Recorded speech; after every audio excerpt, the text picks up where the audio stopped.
السلام علیکم ورحمۃ اللہ۔ سب سے اہم اپڈیٹ یہ ہے کہ مولانا صدیق رضا صاحب مناظرے کے لیے تیار ہو گئے ہیں، بلکہ انہوں نے تو مفتی طارق مسعود صاحب سے مناظرہ کا وقت اور تاریخ بھی مانگ لی ہے۔ کب تک واپس آنا ہے اور کب گفتگو کرنا ہے یہ آپ بتا دیں، کیونکہ میں نے پہلے بھی عرض کیا تھا کہ میں نے سفر پر نکلنا ہے، پھر میں اس حساب سے اپنے سفر کی ترتیب بنا لوں گا، اور اگر آپ وقت ہی نہیں دیں گے تو پھر مجھے بھی سفر ہی کرنا پڑے گا۔ ظاہر سی بات ہے، اپنے سالوں تو نہیں رک سکتا، مجھے تو نہیں نا معلوم، میں علم غیب تو نہیں جانتا، ابھی نہیں جانتے، مجھے کیا معلوم آپ کب تک یہ ویڈیو کا کھیل جاری رکھیں گے۔ اگر ہاں کوئی تاریخ بتا دیں گے، مقرر کر دیں گے کسی وقت کو، تو پھر میں اس حساب سے اپنے سفر کی ترتیب بنا لوں گا انشاءاللہ۔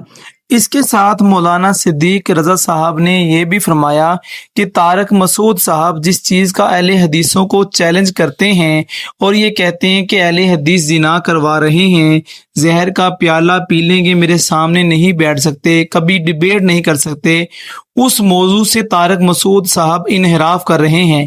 آئیے سنتے ہیں کہ طارق مسعود صاحب کا وہ دعویٰ کیا تھا۔ اسی دعوے کے گرد ہماری بحث گھومے گی۔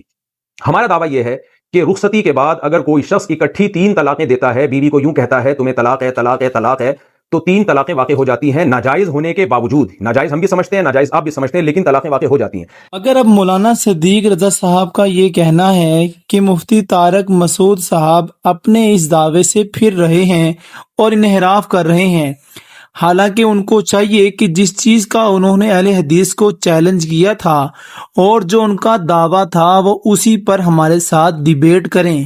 سالوں سے چیلنج کر رہے ہیں، مختلف ویڈیوز اس کی موجود ہیں، اور کئی ایک ایسے شارٹ کلپ موجود ہیں جس میں آپ اہل حدیثوں کو جھوٹا تک کہتے ہیں کہ جھوٹ بولتے ہیں، اہل حدیث کے 3 طلاق ایک ہوتی ہے۔ اسی موضوع پر بات کرنے کے بجائے چیلنج تو اس پر تھا نا آپ کا۔ اب آپ کا یہ کہنا کہ 3 طلاقیں کیسے واقع ہوتی ہیں، یہ موضوع نہیں تھا۔ ہاں، میں نے اس کا جواب دیا۔ اجازت دے دے 3 طلاقوں کے بعد بیوی حرام، کوئی قرآن و حدیث میں ایسی دلیل نہیں ہے جس سے پتہ چلتا ہو کہ 3 طلاقیں ایک ہوتی ہیں۔ 100% غلط ہے۔ کسی کے سمجھ میں نہ آئے میرے پاس بٹھا دو، لائیو کیمرہ آن کر دو، میں دودھ کا دودھ، پانی کا پانی 2 منٹ میں کر دوں گا انشاءاللہ۔ تنی حافظ صدیق سے ہمارا اصل مناظرہ 3 طلاق پہ طے ہوا تھا۔ مجھے پتا تھا حافظ صدیق زہر کا پیالہ پی لے گا، 3 طلاق پہ میرے سامنے کبھی بھی نہیں بیٹھے گا۔ میرا 3 طلاق پہ بیان کیا، اس کے نیچے کسی نے کمنٹس کیے، حافظ صدیق کو بلا لو، آپ کو بتا دے گا وہ کیا ہے۔ حافظ صدیق کو 100 دفعہ بلا چکا ہوں میں، جو لوگ تھے نا اس کے ارد گرد ان سے پوچھو آپ، اصل تو طے ہوا تھا 3 طلاق پہ، اور مجھے پتا تھا یہ بھاگے گا 3 طلاق پہ، یہ زہر کا پیالہ پی لے گا، کبھی نہیں بیٹھے گا میرے سامنے۔ یہ کلپ ہے ان کا، طلاق پہ یہ زہر کا پیالہ پی لے گا، کبھی نہیں بیٹھے گا میرے سامنے۔ اب تو تھریٹس ویسے ہی ہے نا 3 طلاق پہ زہر کا پیالہ پی لے گا میرے سامنے، اور اب بھی ہے، بلا لو آپ، میں جواب دیا۔ لیکن ظاہر سی بات ہے کہ اصل دعویٰ جو آپ نے 25 جولائی کو ریکارڈ کروایا اور جس کا میں نے جواب دعویٰ 27 جولائی کو دیا، اس پر بات ہوگی۔ جو موضوع ہے وہ وہی ہے جو آپ نے جس کا پہلی بار دعویٰ ریکارڈ کروایا اور میں نے جس کا جواب دعویٰ ریکارڈ کروایا اور جس پر آپ چیلنج کرتے رہے۔ تو اصل دعویٰ اور اس پر طارق مسعود صاحب کی ریڈ لائنوں میں لکھی مکمل عبارات، یہ تھی آج تک کی مکمل اپڈیٹس۔